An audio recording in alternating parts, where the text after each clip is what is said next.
नमस्कार लाडक्या बहिणींनो, तुमच्यासाठी अत्यंत महत्त्वाची अपडेट आहे। लाडकी बहीण योजनेसंदर्भात एक मोठी अपडेट आता समोर आलेली आहे आणि तीच अपडेट तुमच्यापर्यंत पोहोचवण्यासाठी आजचा व्हिडिओ आहे। व्हिडिओ शेवटपर्यंत नक्की बघा।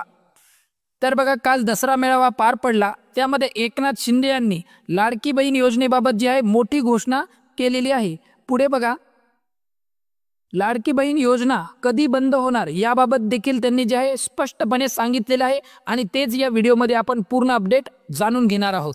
कालच्या दसरा मेळाव्यात एकनाथ शिंदे यांनी दोन मोठ्या घोषणा केल्या। पहिली घोषणा जी आहे शेतकऱ्यांसाठी होती आणि दुसरी घोषणा जी आहे ती लाडकी बहीण योजनेबाबत होती। तर काय होती घोषणा बघूयात। तर पहिली घोषणा ही पूरग्रस्त शेतकऱ्यांना दिवाळीपूर्वीच मदत देण्याची घोषणा जी आहे करण्यात आलेली आहे। बघा, महाराष्ट्रामध्ये जे आहे पुरामुळे भरपूर नुकसान झालेलं आहे। शेती आणि जनावरांचे देखील नुकसान झाल्याने त्यांच्या समोर आता काय मोठं संकट उभा राहिलेलं आहे आणि या पूरग्रस्त भागांना मदतीची ओघ सुरू असतानाच विरोधी पक्षाकडून सातत्याने ओला दुष्काळ जाहीर करण्यात यावा याबाबत मागणी होत होती। आणि मग या संदर्भात जे आहे राज्याचे उपमुख्यमंत्री एकनाथ शिंदे यांनी पूरग्रस्त शेतकऱ्यांसाठी महत्त्वाची घोषणा केली। त्यांनी काय केलं, स्पष्टपणे सांगितलं आहे की राज्य सरकार पूरग्रस्त शेतकऱ्यांच्या पाठीशी खंबीरपणे उभा आहे आणि त्यांना दिवाळीपूर्वी या शेतकऱ्यांना जे आहे मदत केली जाणार आहे। त्यामुळे जे आहे शेतकऱ्यांनी चिंता करायचं काम नाही। काल एकनाथ शिंदे यांनी जे आहे दिवाळीपूर्वी मदत देण्याची घोषणा केलेली आहे। दुसरी जी घोषणा होती ती लाडकी बहीण योजनेसंदर्भात होती। काल उपमुख्यमंत्री एकनाथ शिंदे यांनी त्यांच्या मुंबईतील झालेल्या दसरा मेळाव्यात मुख्यमंत्री माझी लाडकी बहीण योजनेसंदर्भात एक अत्यंत महत्त्वाचे आणि निर्णायक विधान केलेले आहे। तेच आपण आता बघूयात। तर बघा, लाडकी बहीण योजना जी आहे निवडणुकीनंतर ती बंद होईल अशी चर्चा राजकीय वर्तुळात होती आणि लोकांमध्ये देखील होती।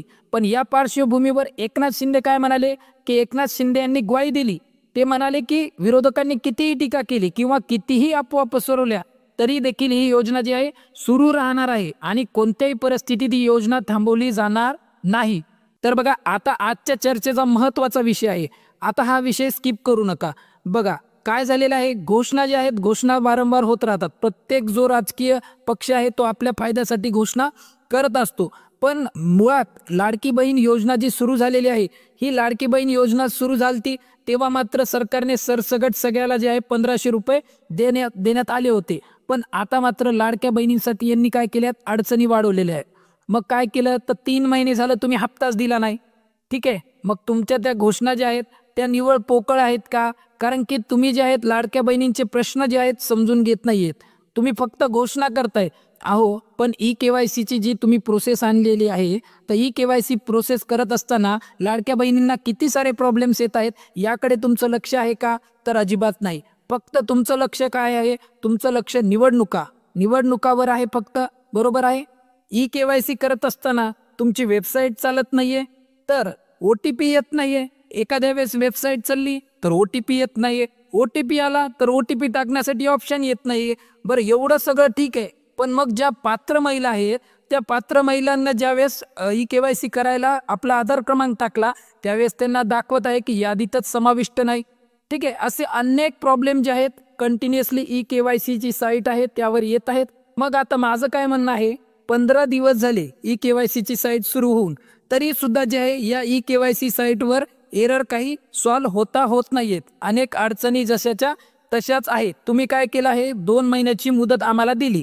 ठीक आहे, किती महिन्याची? 2 महिन्याची। मग 2 महिन्यातले तर 15 दिवस असेच गेले साईट न चालण्याच्या इश्यूमुळे।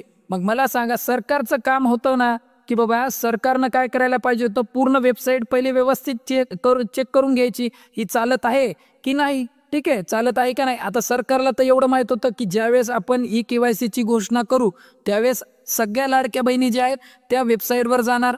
ठीक आहे, आणि मग वेबसाईटवर जो आहे एक लोड वाढणार आणि वेबसाईट क्रॅश होऊ शकते किंवा एरर येऊ शकतात। मग याची दक्षता जी आहे सरकारने आधीच घ्यायला हवी होती।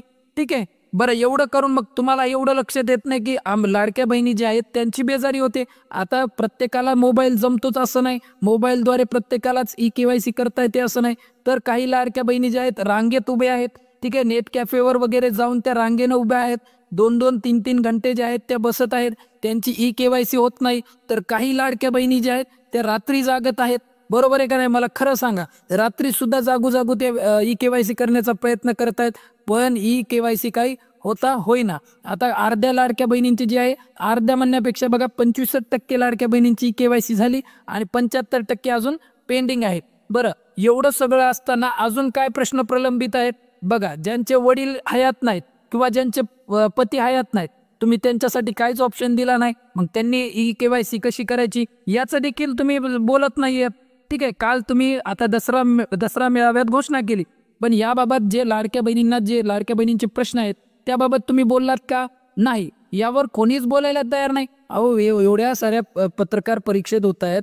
ठीक आहे, आता यांना काही माहीत नाहीये का की आपले प्रश्न काय आहेत? सगळं माहिती आहे, कारण की जे साईटवाले असतात, या साईटमध्ये जे काही एरर्स असतात त्याबद्दल जे आहे सरकारला वेळोवेळी अपडेट देतच असतात की काय काय समस्या आहेत, काय काय प्रॉब्लेम्स आहेत.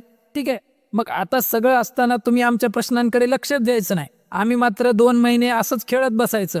ठीक आहे, अडचणींचा सामना करायचा, 4-4 घंटे जे आहे लाईनीमध्ये उभा टाकायचं, आम्ही सगळं करायचं. पण या साईटवर आता बघा ना, 15 दिवस झाले तो 15. ठीक आहे, तरी सुद्धा एरर जे आहे सॉल्व्ह झालेले नाहीत. मग आता बऱ्याच लाडक्या बहिणींच्या कमेंट आल्या, सर आम्ही काय करायचं? आता सांगा बरं, यंदा काय उत्तर द्यायचे? कारण की ज्यावेळेस आम्ही स्वतः साईडवर जातोय KYC करताना, तर सकाळी जे आहे समजा सकाळी आपण 10 ते संध्याकाळी जे आहे 10 पर्यंत, तर इथं तर KYC होतच नाही. इथं तर विसरूनच जा. ठीक आहे, आता खूप एकदम इंटरनेट जर हाय स्पीड असेल तरच. पण काय होत आहे याच्यामध्ये पण प्रॉब्लेम काय की समजा मोबाईल नंबर, आधार क्रमांक टाकला, ठीक आहे, आधार क्रमांक टाकला तर OTPच येत नाहीये.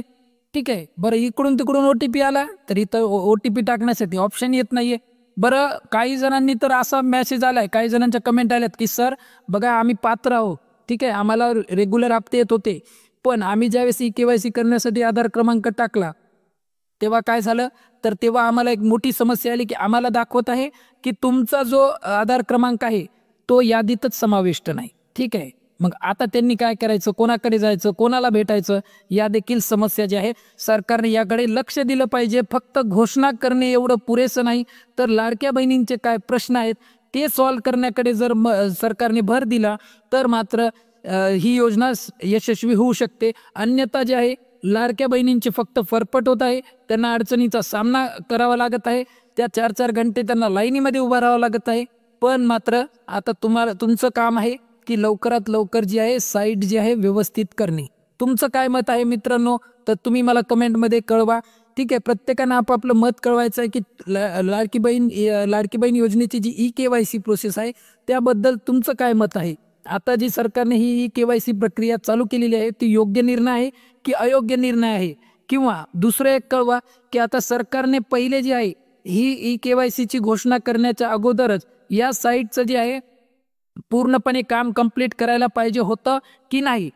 ठीक आहे, तर बघा आजची जर व्हिडिओ तुम्हाला आवडला असेल तर व्हिडिओला एक लाईक नक्की करा आणि अशाच माहितीपूर्ण व्हिडिओसाठी आमच्या चॅनलला सबस्क्राईब करून ठेवा. मग आता भेटू पुढच्या व्हिडिओमध्ये. जय हिंद, जय महाराष्ट्र.